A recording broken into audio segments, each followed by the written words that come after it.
miembros de otros lugares de España, que nació hace unos pocos meses, yo creo que casi un año, con un lógico parón, el parón de las elecciones autonómicas y municipales, donde entendíamos que el club no debía tomar partido, entre otras razones porque además también los miembros del club somos cada uno de nuestro partido de su madre, ¿vale? Cada uno tenemos distintas orientaciones dentro de lo que son las opciones políticas, y por eso decidimos en cierto grado paralizar de una forma muy intensiva la actividad del club.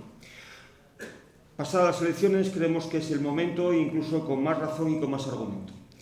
Las ideas liberales, creemos en ellas, creemos que son la base y el fundamento y la única solución a la locura en la que se está convirtiendo en particular el Gobierno de España, el Gobierno de Asturias y en algún grado también los gobiernos de la Unión Europea o las instituciones de la Unión Europea. Creemos que necesitamos difundir, debatir no solamente ideas liberales, porque la idea del club no es solamente ideas liberales, sino que son auténticas propuestas reales de medidas liberales para la situación actual, para los problemas actuales. Volvemos con fuerza y yo creo que estas jornadas y la asistencia que indican estas jornadas, yo creo que nos dan muchísima motivación y muchísima moral para seguir peleando en esta nuestra pequeña locura. Bueno, contaremos hoy evidentemente con nada más y nada menos que el padrinazgo de la calle, pero bueno, también nos acompañan miembros del club que hablarán de temas de fiscalidad y de sanidad. Esperamos dar los pasos en los próximos meses formales para dar una organización un poco más sólida al club. Estamos buscando las fórmulas, estudiando las fórmulas que pueden ser más adecuadas. Para de esa forma, pues tratar también de organizar, de sistematizar su funcionamiento de cara a la entrada de nuevos miembros y de nuevos socios. Agradecer su presencia, agradecer especialmente, me van a perdonar el resto de personas, la asidua participación hoy de jóvenes sobradamente preparados. Distingo a muchos exalumnos, alumnos de la universidad, sobradamente preparados y justamente porque están sobradamente preparados están hoy aquí con el movimiento liberal y no están en la calle diciendo tonterías, ¿no? Contar con vosotros, sois el futuro evidentemente de las ideas liberales y del progreso de la práctica liberal en este país. Pues necesitamos a la juventud, necesitamos que se vea que hay esa otra juventud que formada, profesional, tiene claras y entiende sus ideas y sus fundamentos. E invitaros particularmente a vosotros como jóvenes, pero también a todos los demás, a cualquier persona que se sienta interesada en difundir cualquier tipo de idea o plantear cualquier tipo de debate o realizar cualquier tipo de propuesta, a enviarnos un escrito al club. La dirección de email es muy sencilla, edición@clubdelosviernes.org, y no dudéis que ese escrito, esa idea, esa propuesta, pues lo pondremos encima de la mesa, siempre repito, con ese espíritu de, como dice un compañero del club, de trinchera. No somos liberales ni neoliberales, ni newcons, ni paleotoliberales, ninguna cosa rara. Somos sencillamente liberales que queremos resolver problemas, que queremos ser pragmáticos en la solución de los problemas. No pretendemos hacer ninguna tesis doctoral ni crear ninguna cátedra, sino al contrario, lo que pretendemos es debatir sobre todos esos problemas que hoy tenemos encima de la mesa y que no son pocos, como todos bien sabemos. Pues nada más, esa es un poco la idea del club como grupo de gente preocupada por la situación española, interesada en difundir y practicar las ideas liberales. Y sin más, pues vamos a dar paso a la primera ponencia que presenta mi compañero y colega. Junto con Javier y otros cuantos que están por aquí, ante todo agradeceros vuestra presencia aquí esta tarde. Tenemos la sensación de que muchos liberales han parado por ahí, más en estos tiempos, y con ningún partido respondiendo a la ideología liberal. Y bueno, la prueba, creo que una pequeña muestra la tenemos en esta sala hoy. Tengo nada más que el honor, que ya es bastante, de presentar a Diego Barceló, economista. Durante más de 10 años ha sido investigador en el IES, ha sido además consultor en instituciones como el Banco Interamericano de Desarrollo, las Naciones Unidas, la Fundación Konrad Adenauer, y tiene además su propia consultoría económica, Barcelona y Asociados. Nos va a dar una charla sobre la trampa de la media fiscal europea, que creo que encontraréis todos muy interesantes. Muchas gracias. Bueno, muchas gracias Javier, gracias Fernando. No sé si ustedes habrán escuchado alguna vez el argumento de que España tiene un déficit fiscal muy grande porque aquí se pagan pocos impuestos. Yo lo escuché normalmente en boca de gente de izquierda, pero eso es habitual porque ellos siempre quieren subir los impuestos. Ahora, me pasó hace algunas semanas algo sorprendente. Yo fui a una conferencia organizada por gente que supuestamente es de empresa y en un determinado momento el conferenciante no tiene mejor idea que decir que el déficit fiscal de España se explica porque tiene un problema de ingresos, es decir, porque se recauda poco. Yo prácticamente me caigo de la silla, tuve que respirar hondo y me recuperé del shock. Y cuando me recuperé del shock, me di cuenta hasta qué punto había penetrado hasta en los rincones más insospechados de la sociedad este argumento, llamémosle socialdemócrata, de que pagamos pocos impuestos. Por eso es que me pareció oportuno hablarles hoy a ustedes de este tema. Voy a ser breve para que si alguno quiere después hacerme alguna pregunta, tenga la oportunidad. Una familia o una empresa que tienen un desequilibrio financiero, normalmente lo primero que hacen es atacar el asunto a través de recortar los gastos. ¿Por qué? Porque para una familia los ingresos normalmente son más o menos fijos, son un salario o una pensión, en tanto que para una empresa es imposible aumentar las ventas de un día para el otro. Sin embargo, con los gobiernos es distinto, porque ellos, aunque también tienen la oportunidad de recortar los gastos, tienen el privilegio de poder aumentar los impuestos y normalmente hacen uso de ese poder. Ahora, como nota a pie de página y también para ser equilibrados, hay que decir que en el caso de España el ajuste del saldo primario de entre 2009 y 2015, un 60%, ha sido con recorte de gastos. Pero aún así hemos tenido aumentos de impuestos.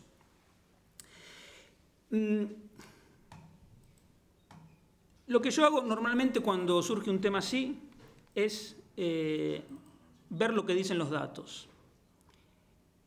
Y en este caso, ¿dónde está?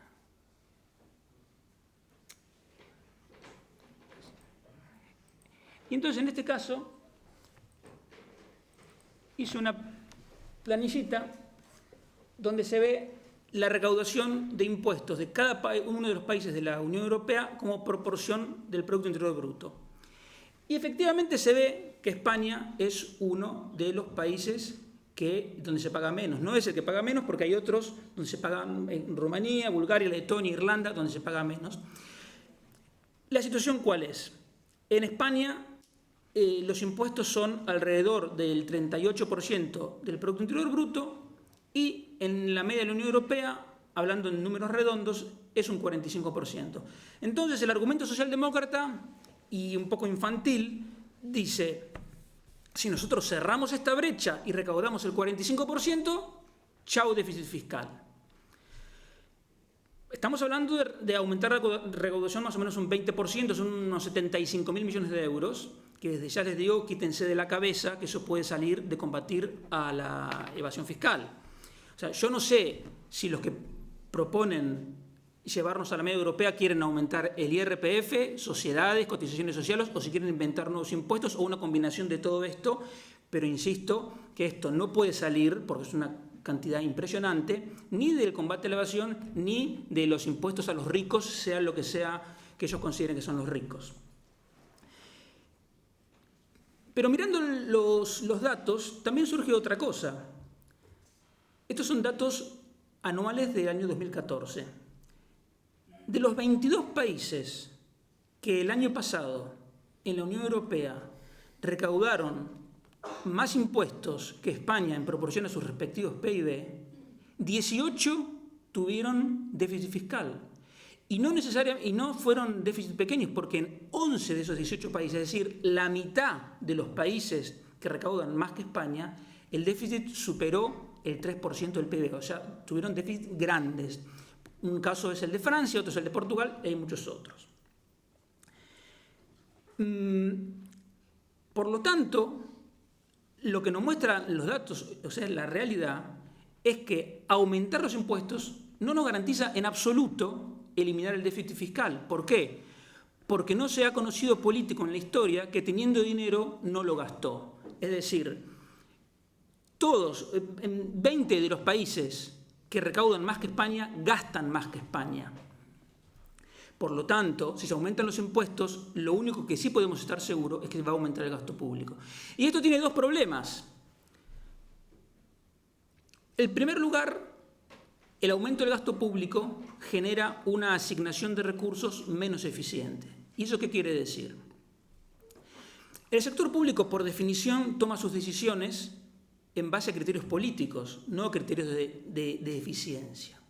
Entonces, los recursos materiales y humanos que tiene la economía, en la medida que aumenta el peso del sector público, se asignan de manera menos eficiente. Es decir, se le saca menos provecho del que se podría sacar.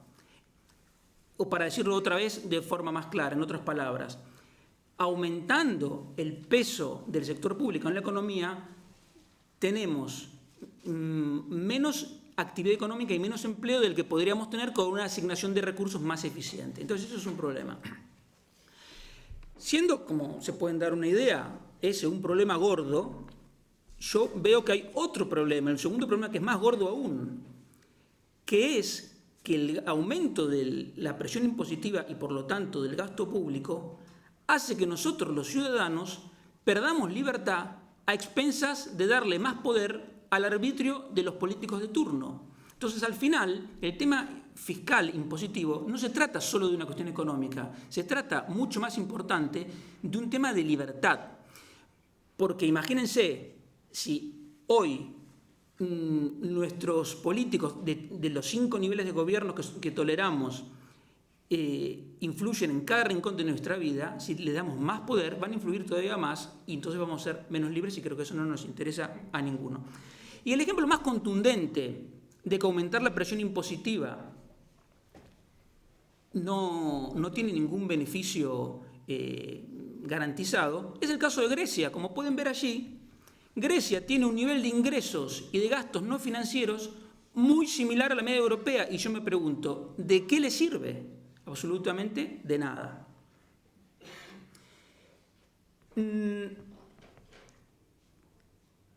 España, claro, porque ustedes dirán, vale, no nos aumentan los impuestos, pero seguimos teniendo el déficit fiscal. ¿Y entonces cómo hacemos para cerrarlo? Bueno, en primer lugar, yo les digo que el déficit fiscal se puede cerrar por 3 caminos. Más allá de el obvio combate a la evasión, porque eso es algo permanente.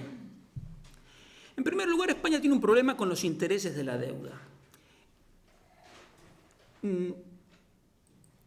Como vemos aquí, España es el 7º país de la Unión Europea que paga más intereses en su deuda pública en relación a su PIB. Y eso que los intereses están en mínimos históricos. Entonces aquí tenemos un problema gordo también.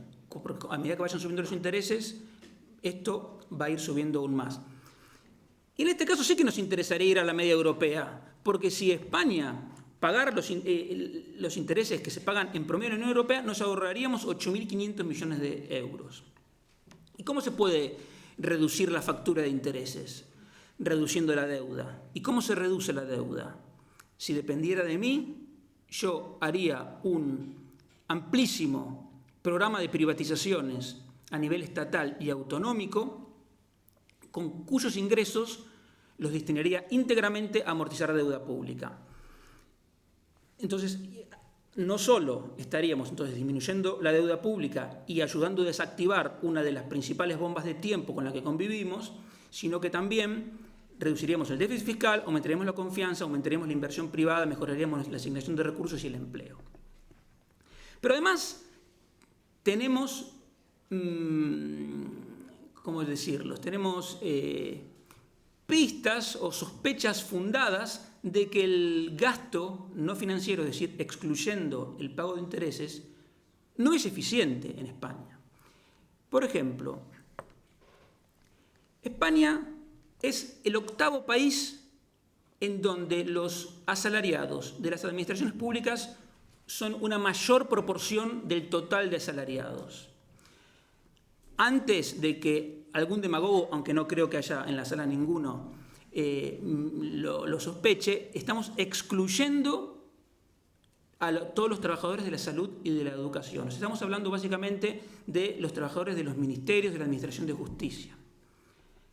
En España, el 9,2% de todos los asalariados trabajan en la administración pública. Y aquí también nos interesaría acercarnos a la media europea, porque en la media europea es 8,2%. Incluso, miren los casos de Dinamarca y de Finlandia, países a los que algunos dicen que se quieren parecer. Pues yo también, en este sentido. Finlandia, solamente el 5% de los asalariados trabajan en tareas, de gestión pública.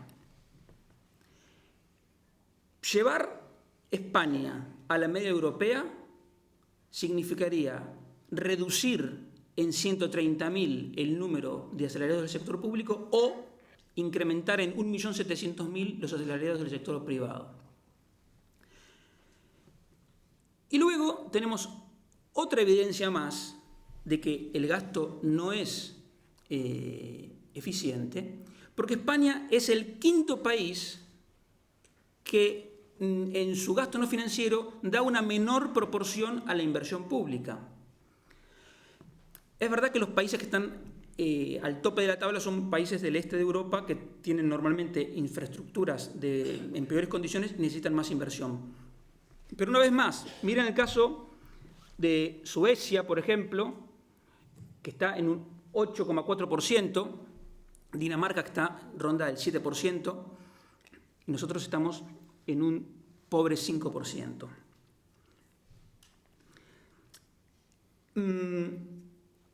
En definitiva, aumentar los impuestos lo único que nos garantiza es un aumento del gasto público y una pérdida de libertad, además de una asignación de recursos menos eficiente. Por lo tanto, no nos interesa en absoluto. Entonces, mi consejo es que la próxima vez que nos digan este argumento de que vayamos a la media de Europa, les digamos esto. Y si nos insisten, recordémosle al que lo diga que tiene toda la libertad para hacer la donación que estime oportuna al Tesoro Público y que a nosotros nos deje tranquilos. Muchas gracias.